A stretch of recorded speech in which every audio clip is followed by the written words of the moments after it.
The killer left a signature. At least one, maybe even a few. Was there a signature in this crime? Like, would you characterize something as a signature? I would say there were two or three things. I'd say at least three.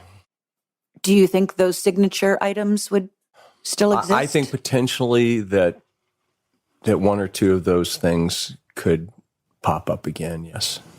But the offender will tend to repeat the signature behaviors because that's why he's committing the crime in the first place. Signature behavior is behavior that the offender engages in at a crime scene that is over and beyond what is necessary to complete the crime. And it generally is behavior that is satisfying to the offender, whether it's psychologically satisfying or sexually satisfying behavior. The interesting thing about signature behavior, especially if you're talking about a series of crimes, is that the offender will generally attempt to repeat the signature behavior, not the MO, the modus operandi. That's something different.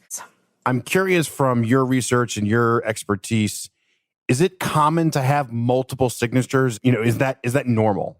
Well, it's certainly possible to have multiple signatures at a crime scene. Again, if we go back to the definition, it is unnecessary behavior at a crime scene.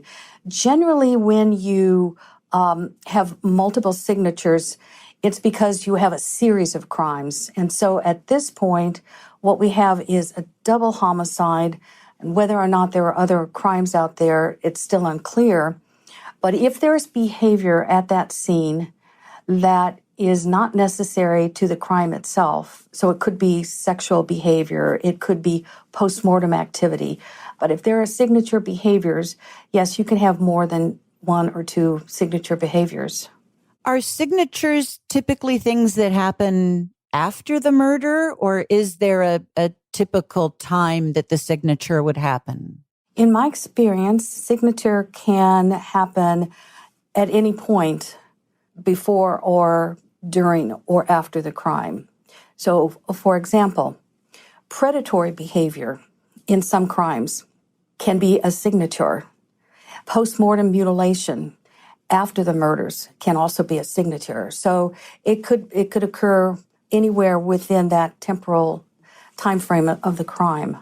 In our chat with the prosecutor, he described it as odd. And he also said that there was a lot of physical evidence. And I know that that's kind of a broad term, but I'm curious from your standpoint, as somebody who's been to, hundreds of these kinds of scenes, what does a lot of physical evidence mean? What does odd mean?